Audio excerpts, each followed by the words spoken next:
우리가 이제 복음에 대해서 함께 우리가 살펴보는 시간을 갖도록 하고 있습니다. 첫째 시간에 우리가 이제 공부한 내용은 무엇이냐면 복음의 의미에 대해서 말씀드렸어요. 복음의 의미. 복음의 의미는 고린도전서 15장 3절 4절에 이제 기록되어 있다 이렇게 말씀드렸습니다. 어떤 내용이죠? 고린도전서 15장 3절 4절. 성경 기록대로 예수 그리스도께서 죄들로 인하여 죽으시고 그리고 묻히셨다가 성경 기록대로 사흘 만에 죽은 자 가운데서 다시 부활하신 사건, 요것을 이제 복음이라고 우리가 얘기한다 이렇게 말씀드렸습니다. 이 복음이 이제 대단히 중요한 거죠. 아까 이제 말씀드렸다시피 우리 사람은 죄와 죽음의 그 저주 아래 우리가 놓이게 되었고 마귀의 종으로서 우리가 살아가고 있는 거예요. 근데 여기에서 이제 벗어나기 위해서는 어떻게 해야 되느냐? 우리 사람의 힘으로는 할 수가 없는 거죠. 오직 이제 구원자가 필요한 거죠. 그래서 구원자께서 이 땅에 오셨는데 그분이 바로 예수 그리스도시라고 우리에게 말씀해 주고 있습니다. 그래서 복음은 무엇이냐면 예수 그리스도께서 우리의 죄들로 인하여 죽으셨다가 그리고 묻히시고 사흘 만에 다시 부활하신 그 사건, 그것이 바로 복음이라는 거예요. 이것을 통해서 엄청난 일이 생긴 거예요. 창조 이래 아담이 범죄한 이래로 죄와 죽음의 저주 아래서 이제 벗어날 수 있는 그런 길이 우리에게 마련되었다 이렇게 말씀을 해주고 있는 것입니다. 두 번째 시간에 우리가 배운 내용은 무엇이냐면 복음의 필요성이에요. 복음이 필요한가 하는 부분에 대해서 말씀을 드렸습니다. 당연히 필요하다고 말씀드렸어요. 왜 그렇습니까? 모든 사람들은 죄인이기 때문에 그래요. 모든 사람이 죄인이고 하나님의 진노 아래 우리가 살고 있다고 하는 사실이죠. 그래서 모든 사람은 죄 가운데 출생해서 죄와 더불어 살다가 죄와 함께 죽을 수밖에 없는 그런 운명에 우리가 놓여져 있었다는 거예요. 그래서 그 결과 우리는 어떤 일을 우리가 겪고 있습니까? 죽음을 겪고요. 그 다음에 질병을 겪고 노화가 되고 전쟁을 하고 온갖 악한 일들이 이제 우리에게 일어났다고 하는 사실이지요. 그러나 이 복음을 통해서 예수 그리스도의 죽으심과 이 부활하심을 통해서 우리가 죄사함을 받고 하나님의 의를 얻을 수 있게 되었다는 것을 우리에게 말해주고 있습니다. 그래서 모든 사람은 이 복음이 반드시 필요한 거예요. 반드시. 복음을 믿지 않으면 여전히 죄와 죽음과 마귀의 저주 아래서 살다가 영원히 멸망할 수밖에 없다고 하는 사실입니다. 세 번째 시간에 우리가 살펴본 내용은 무엇이냐면 그러면 언제 이 복음이 선포되었는가 하는 거예요. 예수 그리스도께서 2000년 전에 죄로 인하여 죽으시고 부활하셨는데 그럼 언제 이 복음이 선포되었는가 하는 것을 이제 배웠습니다. 그것은 창세기 3장 15절, 그러니까 이 첫사람 아담이 범죄하는 그 순간에 바로 범죄했던 그 당시에 이제 하나님께서 복음을 선포해 주셨다고 하는 사실입니다. 그때 이제 뱀을 저주하시면서 여자의 씨를 약속해 주신 것이죠. 이 뱀의 저주에서, 이 땅의 저주에서 이제 벗어날 수 있는 유일한 길을 마련해 주셨는데 바로 여자의 씨, 하나님께서 보내주실 메시아가 그 일을 하시겠다는 거예요. 그래서 이 메시아, 여자의 씨는 이 뱀의 씨와 이렇게 전쟁을 하게 될 것이고요. 궁극적으로 약간의 상처는 있겠지만 이 사탄을 완전히 멸망시킬 것을 말씀을 해 주시고 있는 것입니다. 그래서 이 복음의 선포는 첫사람 아담과 이브가 범죄했을 때 하나님께서 선포해 주신 내용이 되겠습니다. 네 번째로 이제 어떤 내용을 말씀드렸냐면요. 그럼 언제 하나님께서 이 복음을 준비하셨는가 하는 거예요. 언제 복음을 준비하셨는가? 아담과 이브가 이렇게 범죄했을 때 임기응변으로 하나님께서 이렇게 복음을 말씀하신 것이냐 하는 것이죠. 그렇지 않다는 것이죠. 하나님께서는 이 복음을 모든 만물이 생기기 전에 창세 이전에 복음을 미리 준비하셨다 이렇게 말씀을 해드렸습니다. 그 일을 준비하시는데 삼위일체 하나님이 함께 준비하신 거예요. 그렇죠? 삼위일체 하나님이 영원 전에 세상이 생기기 전에 또 사람들이 죄를 짓기도 전에 그 영원한 사랑의 계획을 마련해 주셨다 이렇게 얘기를 해주고 있습니다. 그래서 아버지 하나님이 이 복음을 계획하셨고 그리고 아들 하나님이 그 복음을 성취하실 것이고 그리고 성령 하나님께서 이 복음을 실행하실 것을 창소 이전에 이렇게 준비하셨다 이렇게 말씀을 해주고 있습니다. 그럼 오늘은 이제 다섯 번째 시간인데요. 다섯 번째 시간으로 복음에는 어떤 권능이 있는가 하는 것을 우리가 이제 살펴보도록 하겠습니다. 중심 내용은 복음은 믿는 모든 자에게 구원을 주시는 하나님의 권능이다 이렇게 얘기를 해주고 있습니다. 그래서 오늘 로마서 1장 말씀을 우리가 근거로 해서 복음의 권능에 대해서 함께 살펴보도록 하겠습니다. 처음에 이제 로마서 1장을 보시게 되면 1절부터 4절까지인데요. 여기 보시면 복음을 5가지 요소로 여기서 설명을 해주고 있어요. 4가지만 일단 소개해주고 있는데요. 원래 이제 복음을 5가지 요소로 이제 좀 세분해서 설명해주고 있습니다. 고린도전서 15장에서는 복음을 두 가지 핵심 축을 말씀드렸어요. 예수 그리스도의 죽으심과 예수 그리스도의 부활하심. 그래서 2가지 요소로 이렇게 말씀드렸는데 지금 이 로마서 1장을 보시게 되면 이제 그 4가지로 좀 이제 세분해서 우리에게 얘기를 해주고 있습니다. 첫 번째는 무엇이냐면 1절 2절 말씀에 기록되어 있는 내용이에요. 1절 2절을 보시게 되면 예수 그리스도의 종 바울은 사도로 부르심을 받아 하나님의 복음을 위해 구별되었는데 이 복음은 그분께서 자신의 대언자들을 통하여 거룩한 성경 기록들에 미리 약속하신 것으로 이렇게 기록이 되어 있습니다. 이 복음은 성경 기록에 예언이 되어 있었다는 거예요. 미리 예언하신 그런 내용이다 이렇게 우리에게 알려주고 있습니다. 혹시 여기 이제 계신 분들 중에서 미리 예고하고 태어나신 분 있나요? 나는 좀 이제 어느 날 어느 시에 내가 좀 태어나야 되겠다.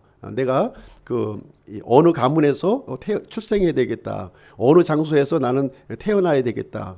아니면 뭐 이렇게 좋은 부잣집 집에서 이렇게 태어났으면 좋겠다. 얼굴은 어떤 모양으로 어떤 재능을 갖고 태어나겠다 하고서 이렇게 마음의 준비를 하고 태어나신 분 있어요? 우리 정혜연 자매님 계획하시고 태어났나요? 예, 태어나 보니까 지금 이미 다 결정돼 버린 것이죠. 예, 이미 다 결정된 거예요. 그러나 예수님께서는 미리 예고하시고 출생하셨다는 거예요. 미리 대언자들을 통해서 성경 기록을 통해서 미리 예언된 대로 오신 분이다 이렇게 얘기를 해주고 있습니다.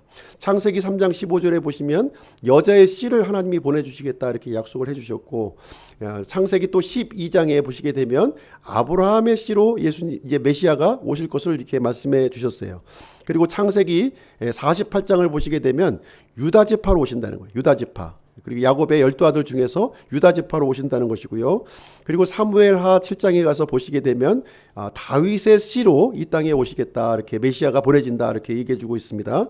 그리고 이사야서 7장에 보시게 되면 이 메시아가 이 땅에 오시는데 어떤 방법으로 오세요?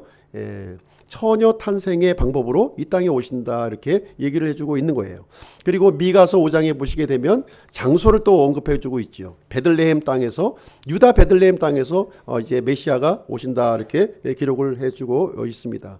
그래서 예수님은 성경 기록에 따라서 지금 예수님이 이제 이 모든 예언을 성취하시면서 이 땅에 오시게 되었다는 것을 얘기를 해주고 있는 것입니다. 그래서 복음은 이 성경 기록된 미리 성경에 기록된 그 메시아라고 하는 사실을 우리에게 가르쳐주고 있습니다. 모든 성경의 이 예언이 한 사람에게로 집중되고 있는 거예요. 한 사람에게. 그래서 예수 그리스도가 모든 일을 이렇게 성취하셨고 예수님이 메시아라고 하는 사실을 어느 누구도 부인할 수 없는 객관적인 그 성경적인 근거를 우리에게 마련해주고 있는 내용이 되겠습니다. 두 번째로 우리 로마서 말씀을 보시게 되면 3절 말씀을 보시게 되면 예수님은 이제 그 사람의 몸을 입고 이 땅에 오셨는데 누구의 씨로 오셨다고요? 다윗의 씨로 오셨다 이렇게 얘기를 해주고 있는 거예요. 예수님의 성육신이 다윗의 씨로 오신 거예요. 3절 보겠습니다. 자신의 아들 예수 그리스도 우리 주에 관한 것이라 그분께서는 육체로는 다윗의 씨에서 나셨고 이렇게 해서 예수님은 다윗의 씨로 이제 육체를 입고 이 땅에 오셨음을 얘기를 해주고 있습니다. 마태복음과 누가복음을 보시게 되면 예수님의 족보가 이제 거기에 기록이 되어 있어요. 그렇죠? 마태복음은 누구의 족보입니까? 그 예수님의 아버지인 요셉의 족보예요. 요셉의 족보. 근데 요셉의 피를 받은 것은 아니었죠. 그래서 이 요셉의 족보는 무엇을 얘기하고 있냐면 예수님의 법적인 계보를 얘기해주고 있는 내용이 되겠습니다. 그리고 마리아의 계보는 이제 누가복음에 이제 기록이 되어 있는 것이죠. 누가복음은 예수님의 육적인 이제 어머니가 되시는 것이죠. 그래서 이 혈통적인 계보를 알려주고 있는 거예요. 마태복음은 예수님의 법적인 계보, 그 다음에 누가복음은 예수님의 육체적인 계보를 우리에게 얘기를 해주고 있는 것입니다.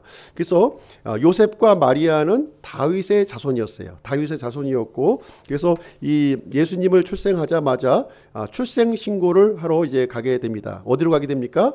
다윗의 도시 베들레헴으로 가서 출생 신고하는 장면이 거기에 기록이 되어 있습니다. 그래서 예수님은 마리아의 몸에서 성령으로 이렇게 잉태하셔서 마리아에게서 이렇게 출생을 하시게 되었고, 그 베들레헴에서 이제 출생 신고를 거기서 이제 맞추시게 됩니다. 그래서 영원하신 이 하나님께서 지금 완전한 사람의 신분으로 이게 취득하고 있는 모습이 여기에 기록이 되어 있습니다. 그래서 사람의 몸을 입으신 예수님은 사람으로서 이 모든 출생과 성장의 모든 과정을 이렇게 거치셨고요. 육신의 부모인 요셉과 이 마리아에게 아주 신실하게 복종하시는 그런 삶을 사시게 되었습니다. 그리고 30세가 되었을 때 이제 공생의 사역을 이제 시작하시게 되는데, 이제 요르단강에서 침례를 받으면서 이제 공식적인 사역을 시작하시게 됩니다. 이때 이제 비로소 하나님께서 이제 하늘에서 음성으로 이제 말씀해 주시기를 뭐라고 얘기하십니까? 이 사람은 내 사랑하는 아들이라 내가 그를 매우 기뻐하노라, 이렇게 말씀을 해 주셨어요. 그래서 예수님은 하나님의 아들로서 사람의 몸을 입으셨고 다윗의 혈통으로 오신 성경의 예언을 성취하신 그분이라고 하는 사실을 여기서 얘기를 해주고 있는 내용이 되겠습니다. 그리고 세 번째로 예수님은 이제 십자가에서 죽으셨다는 사실을 여기서 이제 또 알려주고 있는데요. 4절 말씀이 이제 그 내용을 알려주고 있습니다. 거룩함의 영으로는 죽은 자들로부터 부활하심으로써 하나님의 아들로 권능 있게 밝히 드러나셨느니라. 그래서 이 죽으셨다고 하는 내용이 여기 이제 포함이 되어 있는 것이죠. 그래서 예수님은 왜 사람의 몸을 입으셔야 했는가? 영원하신 하나님께서 왜 사람의 이 몸을 입으셔야 했는가? 그 첫 번째 목적이 무엇이냐면 죽기 위해서 이 땅에 오셨다는 거예요. 죽기 위해서 이 땅에 오셨다. 그래서 많은 사람의 대속물이 되시는 것이 성육신하신 예수님의 1차적인 목적이었습니다. 그래서 마가복음 10장 45절에 보시면 사람의 아들은 섬김을 받으러 온 것이 아니라 도리어 섬기며 자기 생명을 많은 사람들이 대속물로 주려고 왔느니라, 이렇게 기록을 해주고 있는 것입니다. 그래서 예수님은요, 희생물, 대속물로서 이 땅에 오시게 된 것입니다. 그래서 예수님은 이 침례 요한이 증거하기를 하나님의 어린 양이라고 이렇게 증거를 하고 있는 거예요. 그래서 구약 시대에는 수많은 어린 양들이 이렇게 성소에서 죽임을 이렇게 당하고 피가 흘려졌습니다. 그런데 그 모든 어린 양들은 이렇게 완전하지가 않았죠. 불완전했고 일시적으로 사람의 죄를 이렇게 덮어두기는 했지만 완전히 죄를 제거하지는 못했습니다. 그러나 예수님은 완전한 어린 양, 하나님의 어린 양으로 이 땅에 오셔서 그 죄를 완전히 제거해 주시게 되었습니다. 예수님의 이 죄 없는 이 모습에 대해서는 여러 사람들이 이제 증거하고 있는데요. 대표적으로 가룟 유다가 증거하고 있는 거예요. 가룟 유다. 예수님을 팔았던 이 가룟 유다조차도 예수님은 무지한 피를 흘리신 분이다, 이렇게 증거를 하고 있습니다. 그리고 예수님을 재판했던 빌라도도 예수님이 무지하다고 하는 사실을 직접 증언을 했어요. 그래서 이 사람의 피에 대해서 내가 무지하다 하면서 물로 손을 씻는 장면이 성경이 기록이 되어 있습니다. 그리고 예수님을 처형했던 그 장본인 로마의 백부장은 예수님의 죽음을 보면서 이 사람은 진실로 하나님의 아들이다라는 이런 증언을 거기서 해주고 있습니다. 그래서 예수님은요, 하나님의 아들로서 이렇게 죄인을 대신해서 십자가에서 죽으셨음을 우리에게 얘기를 해주고 있습니다. 그리고 예수님의 죽으신 몸이 어디에 묻혔냐면 이 아리마대 요셉, 이 부자의 무덤에 묻힌다고 하는 그 성경 예언의 성취에 따라서 요셉의 무덤에 묻히게 되었습니다. 그래서 예수님의 죽음은 완전한 죽음이었다는 거예요. 일시적으로 이렇게 기절했다가 이렇게 다시 살아난 것이 아니라 완전히 묻히셨다 이렇게 얘기를 해주고 있습니다. 그래서 예수님은 죄의 대가를 완전하게 지불하셨고요, 죄의 대성물로 십자가에서 죽으셨습니다. 그리고 운명하실 때에는 다 이뤘다 이렇게 말씀해서 운명을 하심으로써 예수님의 이 피값으로 모든 인류의 죄값이 대신 치루어졌음을 여기서 이제 증거하고 있습니다. 그리고 네 번째, 예수님은 죽으셨을 뿐만 아니라 다시 부활하셨음을 여기서 언급해주고 있는 것이죠. 4절 말씀 다시 한번 읽어드리도록 하겠습니다. 거룩함의 영으로는 죽은 자들로부터 부활하심으로써 하나님의 아들로 권능 있게 밝히 드러내셨느니라. 그래서 예수님은 죽으셨을 뿐만 아니라 사망 권세 물리치시고 다시 살아나셨음을 여기서 말씀해주고 있습니다. 지금까지요, 죽었다가 소생한 사람들은 이렇게 있었어요. 잠시 죽었다가 소생한 사람들은 있었습니다. 그러나 완전히 죽었다가 다시 부활한 사람은 인류에 단 한 사람도 없었습니다. 예수님이 유일하신 분이시라고 하는 사실입니다. 그래서 이 예수님의 부활은요, 이 예수님이 하나님의 아들이라고 하는 강력한 증거라는 거예요. 객관적인 증거를 우리가 주고 있는 거예요. 사람은 다시 부활할 수 없는데 이 하나님의 아들이라고 하는 강력한 증거를 우리에게 주고 있는 것입니다. 그래서 예수님의 부활은 대단히 중요한 거죠. 대단히 중요한 거예요. 그래서 기독교의 상징을 일반적으로 십자가로 알고 있지만 사실 십자가가 아니에요. 이 기독교의 상징은 빈 무덤이라는 거예요. 빈 무덤. 빈 무덤이 우리 기독교의 상징이 되는 것입니다. 모든 종교의 창시자들은 다 무덤 속에 있습니다. 이 죽음 아래 다 머물러 있지만 오직 예수 그리스도만이 죽음을 물리치시고 사망 권세 물리치시고 부활하셨음을 우리에게 알려주고 있는 것입니다. 누구든지 이 부활하신 예수님을 믿기만 하면 우리는 죽음으로부터, 죄로부터, 사망으로부터 다시 이길 수 있다고 하는 사실을 우리에게 가르쳐주고 있는 것입니다. 만약에 예수님이 부활하시지 않았다면 우리의 복음도 완성이 되는 것이 아니고요, 우리의 죄가 여전히 남아있는 거예요. 여전히 남아있는 것입니다. 그리고 우리의 믿음도 헛것이 되는 거예요. 그러나 예수님께서 부활하심으로 말미암아 우리는 이 영원한 생명을 예수님의 부활을 통해서 얻게 되었음을 우리에게 증거해주고 있는 내용이 되겠습니다. 그래서 예수님은 부활을 통해서 하나님의 아들이라고 하는 사실, 이것을 객관적으로 우리 사람들에게 드러내 주셨음을 말해주고 있습니다. 그리고 예수님은 부활하셨을 뿐만 아니라 하늘로 승천하셨다 이렇게 우리에게 얘기를 해주고 있습니다. 예수님은 그래서 이제 요한계시록 1장 18절에 보시게 되면 이렇게 표현하고 있어요. 예수님의 이 권세를 사망과 지옥의 열쇠를 가지신 분으로 우리에게 소개를 해주고 있습니다. 누구든지 이 부활하신 예수님을 믿기만 하면 사망과 지옥의 열쇠를 가지신 예수님을 통해서 구출받을 수 있음을 우리에게 알려주고 있습니다. 예수님은 생명의 구주가 되신 거예요. 생명의 구주가 되어졌고 이 부활 생명을 통해서 영원히 살 수 있는 길을 우리에게 열어주시게 되었습니다. 여기 이제 로마서에는 나와 있지 않지만 예수님은 다시 오신다고 성경에 기록이 되어 있어요. 다시 오실 때, 그때에는 예수님은 이제 심판주로서 이 땅에 다시 오실 것을 우리에게 알려주고 있습니다. 그때에는요, 우리 믿는 사람들에게는 소망의 날이 될 것이고 믿지 않는 사람에게는 멸망의 날이 될 것을 우리에게 가르쳐 주고 있습니다. 이 예수님이 다시 오실 때에는 우리 믿는 사람에게는 이제 새로운 날이 우리에게 열리게 될 것입니다. 이 썩어질 몸에서 이제 영화로운 몸을 입게 되는 것이고요, 영원히 죄와 죽음에서 완전히 자유로운 그런 몸을 그때 우리가 입게 될 것을 우리에게 알려주고 있습니다. 그래서 1절부터 4절까지는 이 복음의 요소를 좀 약간 세분해서 우리에게 알려주고 있고요. 이제 두 번째로 복음의 권능에 대해서, 복음은 어떤 권능을 갖고 있는지 그 부분을 한번 보시도록 하겠습니다. 로마서 1장 16절 17절에 이제 언급되어 있는데요, 다시 한번 16절 17절을 제가 읽어드리도록 하겠습니다. 내가 그리스도의 복음을 부끄러워하지 아니하노니 이는 그 복음이 믿는 모든 자를 구원에 이르게 하는 하나님의 권능이기 때문이라. 먼저는 유대인에게요 또한 그리스인에게로다. 복음에는 하나님의 의가 믿음에서 믿음까지 계시되어 있나니 이것은 기록된 바 의인은 믿음으로 살리라 함과 같으니라. 여기서 보시게 되면 바울이 복음을 부끄러워하지 않는다 이렇게 얘기를 해주고 있어요. 왜 복음을 부끄러워하지 않습니까?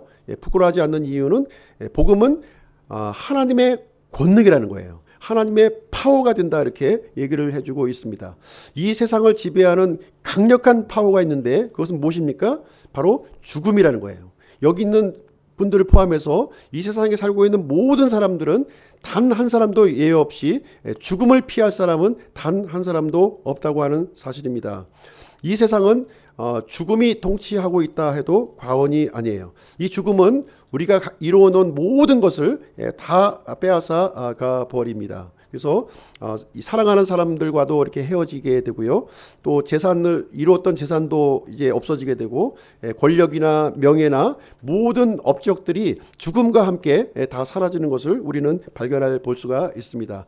이 죽음은 언제 닥칠지 모른다는 것이죠. 태어나는 것은 순서가 있지만 죽는 것은 우리가 순서 없이 예외 없이 갑자기 우리가 닥치게 되고요. 그 순간이 되면 모든 것을 다 우리는 내려놓아야만 하는 것입니다. 그런데 이제 복음은 이 죽음을 능가하는 하나님의 파워라고 지금 이제 얘기를 해주고 있습니다. 생명을 주는 그 능력을 우리에게 알려주고 있습니다.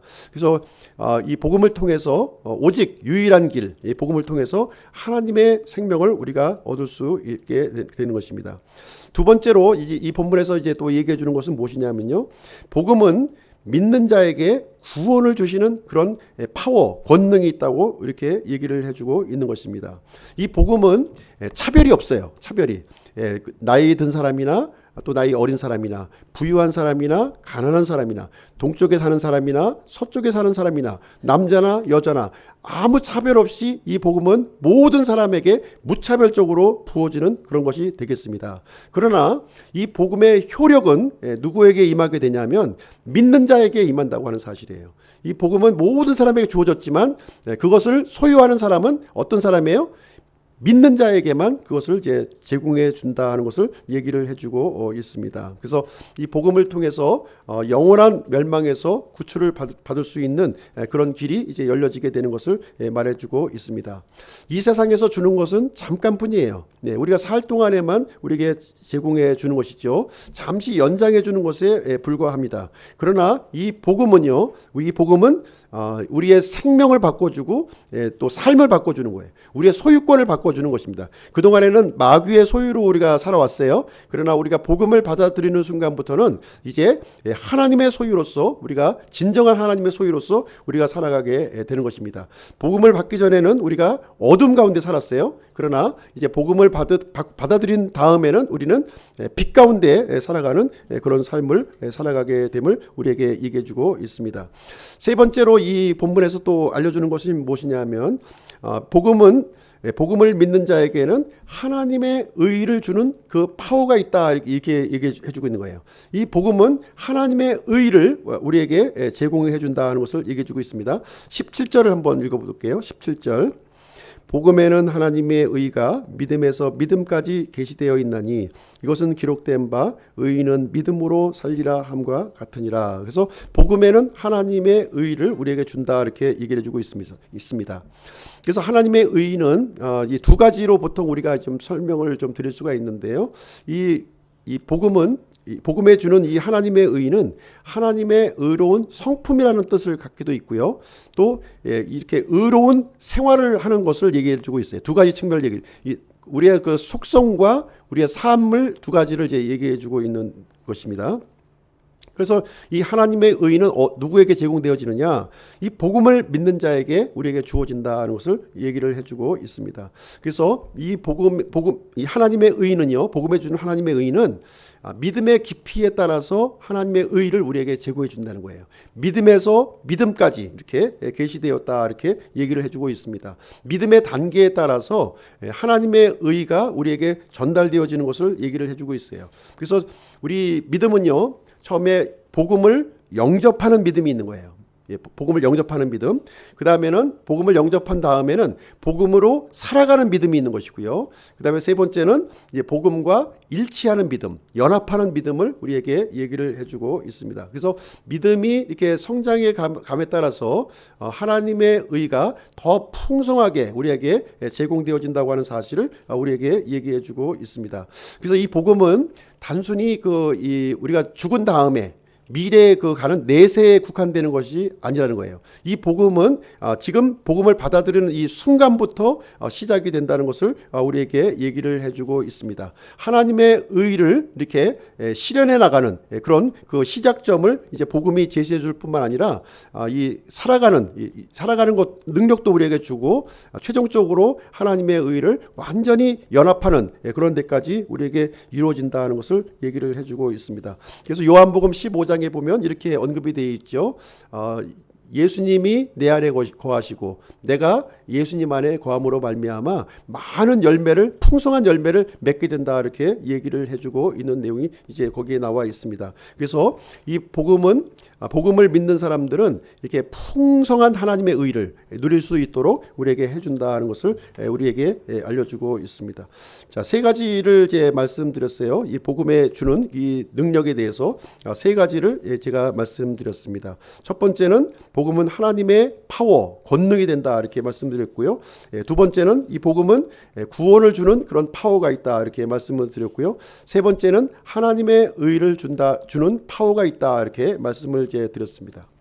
그럼 이제 오늘 말씀을 통해서 이게 적용할 교훈을 좀 이제 말씀을 드리도록 하겠습니다. 첫 번째는 복음을 믿는 것은 지적인 것이 아니라는 거예요. 복음을 믿는 것은 지적인 것이 아니라 우리가 이제 예수님의 죽으심과 이 부활하심이 복음이라고 이제 말씀드렸는데 이것을 단순히 지식적으로 알고 있다고 하는 사실이 구원을 주는 것이 아니다는 것을 제가 말씀을 드리는 것입니다. 예수님이 죄로 인해서 죽으시고 부활하셨다고 하는 이 사실은 마귀도 알고 있는 사실이에요. 마귀도 알고 있어요. 단순히 지식적으로 알고 있다고 하는 것이 구원이 아니라고 하는 사실이에요. 두 번째는 복음을 이렇게 믿는다고 하는 것은 감정적인 것이 아니라는 거예요. 감정적인 것이 아니다. 가룟 유다도 예수님을 판 것에 대해서 이렇게 후회하는 마음을 가졌어요. 후회하는 마음을 가졌습니다. 탄식하고 눈물 흘리는 것 자체가 이게 구원이 아니라고 하는 사실입니다. 세 번째로 우리가 또 알아야 될 것은 무엇이냐면 복음을 믿는다는 것은 의지적인 것이 아니라는 거예요. 의지적인 것이 아니다. 이제부터 내가 예수님을 믿어야 되겠다.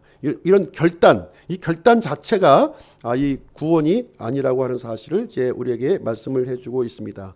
이 구원이라고 하는 것은 내가 받고 싶어서 받는 것이 아니라 예수님이 받아주셔야 되는 거예요. 예수님이 받아주시려면 그 조건에 내가 맞춰야 되는 거예요. 단순히 지적인 것, 감정적인 것, 의지적인 것을 가지고서 우리가 구원을 받을 수 없음을 성경은 우리에게 얘기를 해주고 있는 것입니다.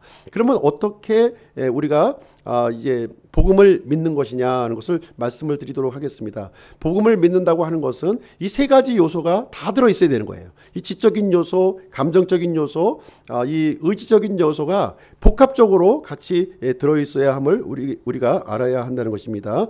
먼저 나 자신이 죄인이라고 하는 사실을 알아야 돼요. 우리가 하나님 앞에서 죄인이라고 하는 사실을 알아야 됩니다. 그리고 구원을 받기 위해서는 나 자신이 무능한 존재라고 하는 사실을 알아야 된다고 하는 사실입니다. 그리고 그 다음에 예수님은 이제 십자가에서 죽으시고 부활하신 예수님이죠. 그 예수님이 나의 구주가 된다고 하는 사실을 이제 지적으로, 감정적으로 이렇게 또 의지적인 부분이 아니라 이제 그 마음으로 우리가 이제 믿어야 된다는 거예요. 마음으로 믿어야 된다는 것을 이제 얘기를 해주고 있습니다.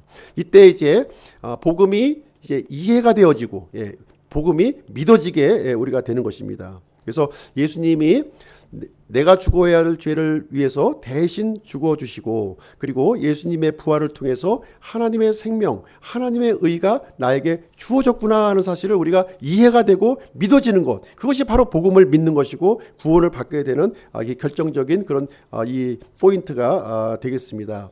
그래서 의인은 믿음으로 하나님의 의를 소유하는 거예요. 그래서 복음에는 이 하나님의 의가 믿음에서 믿음까지 이렇게 계시되었고 이 의인은 믿음으로 이렇게 산다 이렇게 얘기를 해주고 있습니다. 그래서 사람의 어떤 노력과 어떤 공로와 어떤 업적을 통해서 우리가 구원받는 것이 아니라 예수님께서 나를 위해 죽으시고 부활하신 그 예수님을 신실하게 내가 받아들일 때 그것이 구원이 이루어진다 하는 것을 얘기를 해주고 있어요. 그래서 이 믿음이라고 하는 단어는 어떻게 보면 추상적인 단어일 수가 있는데요. 이것을 구체적으로 나의 것으로 이렇게 만들어야 된다는 거예요. 나에게 만들었네. 그래서 믿음이라고 하는 뜻이 신실하다라는 의미를 갖고 있어요. 신실하다는 의미. 신실하다. 그래서 오늘 오전 시간에 하나님이 신실하신 분이라는 사실을 우리가 성경을 통해서 발견을 했을 거예요. 그렇죠? 창세기부터 요한계시록까지 하나님께서 언약을 이렇게 하시고 그 언약을 신실하게 이루어 가신 하나님이라고 하는 사실을 우리가 발견했어요.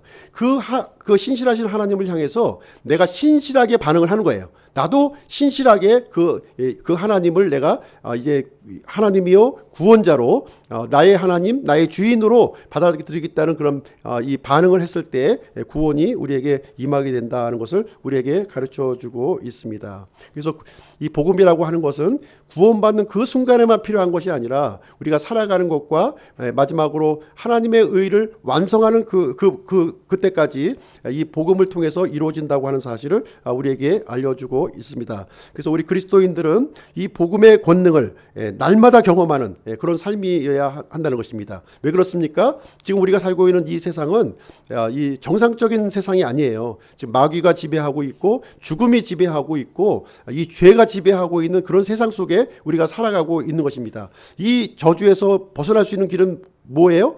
이 복음밖에 없다는 거예요. 하나님께서 우리를 위해서 마련해 주신 이 복음을 통해서만이 우리가 구출을 받을 수 있는 것이지 인간의 다른 어떤 노력으로서 이루어지지 않는다는 거예요. 그래서 이 세상은 결국 좋아지는 세상으로 가고 있는 것이 아니라 앞으로 점점 더 악해지는, 죄가 더 강렬해지는 이런 그 마귀가 점점 더 강하게 역사하는 그런 시대로 갈 것을 우리에게 얘기를 해주고 있어요. 우리는 이러한 시기에 살고 있으면서 꼭 붙들어야 될 것은 무엇이냐면 이 복음을 붙들어야 된다는 거예요. 복음을 붙들고 믿음으로 살아가는 그 결단이 우리에게 있어야 된다 이렇게 얘기를 해주고 있습니다. 그래서 복음의 권능을 이게 날마다 경험해 가시는 우리 기쁨교회 성도님들이 되시기를 주님의 이름으로 축복드립니다. 그래서 오늘은 복음의 권능에 대해서 함께 말씀드렸습니다. 자, 그럼 기도하고 오후 시간 마치도록 하겠습니다.